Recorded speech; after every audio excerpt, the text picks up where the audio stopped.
Hey VC, what's up? It's me, yours truly. I am back to post a quick video here.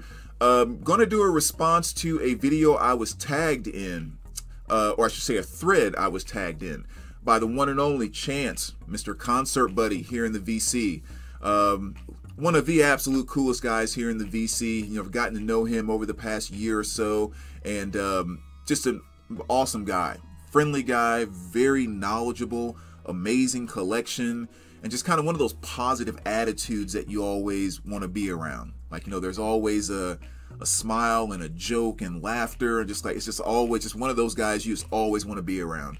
But he just did a response to Spin Vinyl, Spin spelled with a Z, S-P-I-N-Z. I mean, I'll put a link down below anyway to Chance and Spin Vinyl's channel.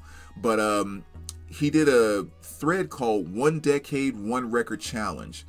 And so basically, you just go back as far as you can go in your collection in terms of a decade, and just pick one album from each decade moving forward, just to kind of represent that decade. And so Chance did his response, and I'm just going to jump on board, and since he tagged me, and do a response as well. So let's just kind of jump right into it. Basically, I only go back to the 1940s. I don't have a lot back in the 30s and 20s and stuff like that. I mean, I'm not a big fan of a lot of big band or swing type of music, you know, that type of stuff anyway. You know, maybe if I had like some original like Cab Calloway stuff and things like that, you know, I love Cab and all of that, but we're starting in the 40s.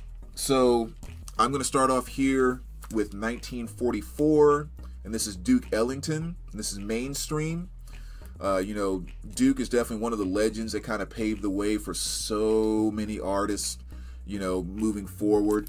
That's a lot of what I think about, like when I mention Cab Calloway and stuff like that. You know, I always think about those artists that were just these amazing entertainers, you know, kind of doing stuff during a very rough time kind of thing. And so there's always kind of an extra bit of respect that's kind of added for their creativity and everything, that still being the names that they became. So Duke Ellington, Mainstream, 1944, has my favorite song performed by him, which is Take the A Train. You know, I love that track. But yeah, very, very cool stuff there by Duke.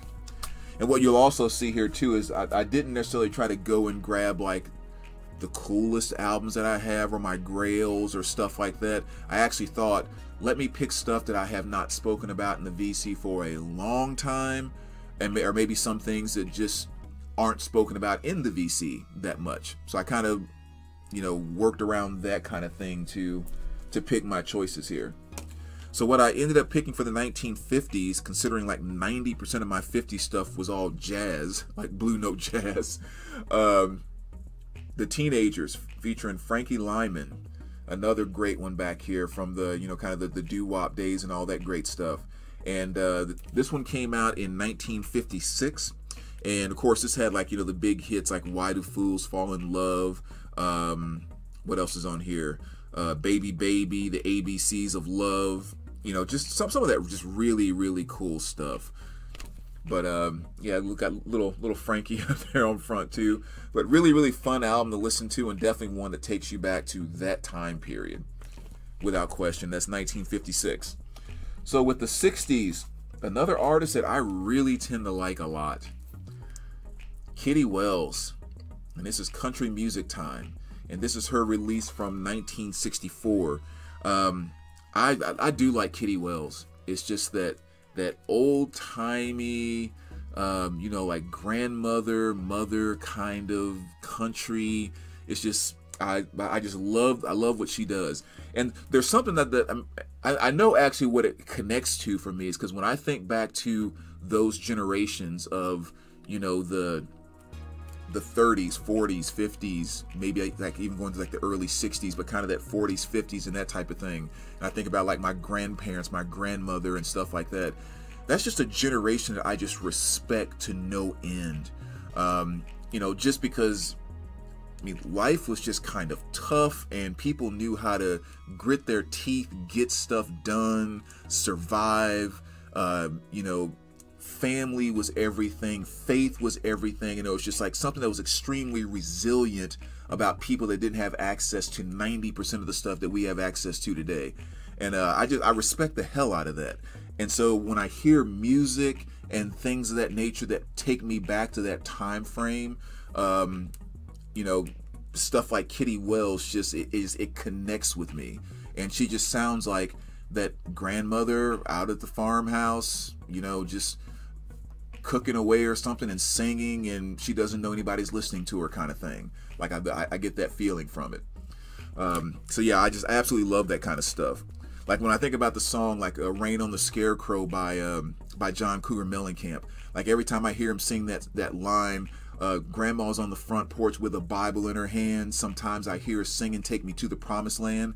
Like I just get goosebumps every time I hear that line, because I envision that whole thing, and it's just something that really kind of touches me. But anyway, let me not make this video too long, so I'll keep moving along. For the 70s, I decided to go pick this out, which I think I'm pronouncing this right, but I never actually looked it up to see. But Capitola,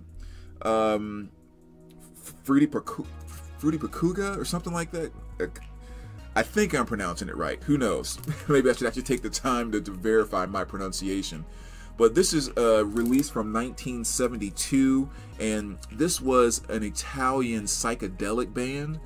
And the only reason I even kind of came across them was, you know how Discogs does, I don't know if they still do it or not, but they used to do like the top 20 things sold on Discogs this month, like just by value.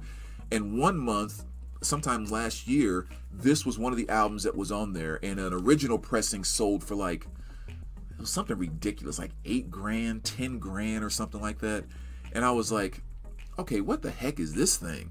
And so I went and looked it up and kind of listened to it, and it was kind of some cool, more kind of slow-paced metal. I'm not gonna say sludgy, but you know, kind of that type of slow psych type of thing. And you know, they're singing in Italian and all of that, so it's, you know, you don't really understand exactly what they're saying, so you're just kind of feeling it, for those who don't speak the language, obviously. And I just thought it was really, really cool. And luckily, they had done a reissue of it back in 2017, so I was able to kind of pick it up. But a really, really cool psych record, and you know, I think that's kind of one I haven't spoken about probably since I purchased it. So that's the 70s. Moving on to the 80s. And with the 80s here, I had to go with 80s R&B, because I feel like that's one of the genres that's just not touched on very often in the VC at all. And it's one of my favorites. And so I just randomly decided to go with Johnny Kemp. And then this is his release from 1988.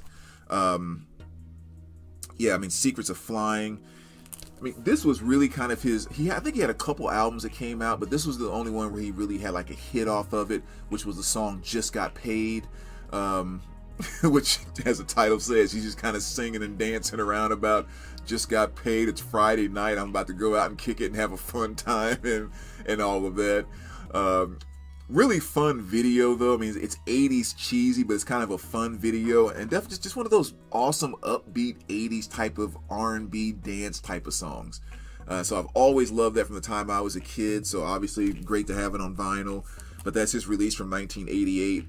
No other gigantic hits off of here. It's just, again, what you'd expect from 80s R&B, the kind of dancey R&B. So a really cool album there. So that's 80. So going into the 90s, thought I'd throw a little hip-hop in here and go with Poor Righteous Teachers.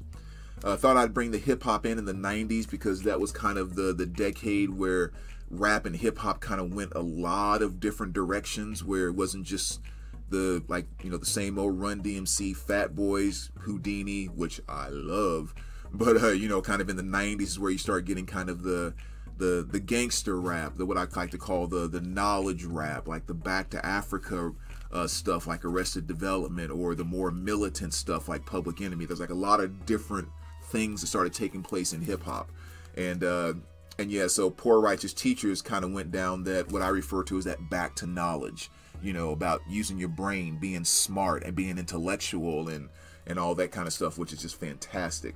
So this is their release, Holy Intellect, and this was from 1990. And of course they had the jam on here, Rock This Funky Joint. Man, that's my jam. Love it so much. So great one there for the 90s. 2000s. another album that I consider to be a little bit of a masterpiece, quite frankly, and that is the Oh Brother Where Art Thou soundtrack. Man, man, man, this stuff is good. This stuff is good. A lot of the stuff I was just saying about the Kitty Well album, like it for the exact same reasons, but man, this is just like, there's just something so real about this album. You know, even though you have a lot of modern day artists, you know, doing stuff on here, it's just, man, it goes back to the day. They nailed it with this. And of course the movie is funny as heck. But yeah, so that's what I'm picking for the 2000s. There is the Oh Brother Where Art Thou soundtrack. So in the 2010s, so going from like, you know, 2000 to 2009, I'm sorry, from 2001 to 2019, I'm gonna go with this here, which is Love Inks, and this is their release from 2011. It's called ESP. Really cool album. It's definitely kind of a I'm not gonna say synthy, but it is kind of this nice mixture of kind of like a synth type of thing, a synth indie thing, with just some really cool, I don't know, it's really kind of hard to describe. You just have to kind of go check it out. And actually when you listen to it, it's pretty simple, but just kind of trying to describe it is a little more difficult. But absolutely love this album. Like with the slight effect that they put on her voice, and you can tell it's a serious effect because when you see any live footage of them, it doesn't sound anything like the album, which is kind of disappointing because there's definitely kind of a floaty, kind of misty, synthy, dream pop kind of feel to it. But you know, songs like Leather Glove and Skeleton Key, Too Wild, In My Dreams, I mean, just a really awesome album. Love this thing. So that's Love Inks from 2011. So then going into the 2020s, we're going to represent that with Wheeler Walker Jr. Why not? And this is Fuck You Bitch, All the Greatest Hits. Thought this would be a good one to show because, again, I don't think Wheeler is someone that's talked about a ton in the VC. But as you can kind of tell by the title there, really kind of funny because Wheeler actually is a good country artist, but he's chosen to kind of go the route of, I want to be a little silly and make songs that are a little vulgar and just really kind of enjoy it as opposed to taking himself serious. But I think if he actually wanted to be a, you know, quote unquote serious country artist, he could. But but yeah, so on here you have stuff like Fuck You Bitch, Puss in Boots, I Like Smoking Pot a Lot, Beer, Weed, Coochies, Finger Up My Butt, Save Some Titty Milk for Me, Rich Some Bitch.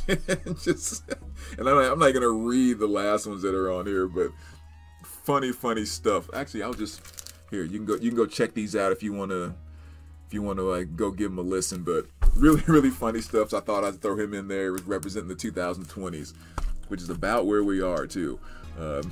Going from Duke Ellington to that. But anyway, there you go, VC. There's my kind of decade tag with some of the stuff that I don't show or talk about that often. So as always, let me know what you think. I mean, I guess I should throw out a tag as well on this. So I'm gonna throw it out to, I'll throw it out to the foursome, the four horsemen. Gary, Physical Format Rock and Roll, JC over at the Flip Side, Jeff Witcher, and of course the one and only Aaron Mutha Alamere, because I think they would do a pretty amazing job with this type of thread. So if you guys see this and want to jump on board, it'd be awesome to see you do a response. So as always, VC, let me know what you think, and we will talk to you soon. All right, take care, guys.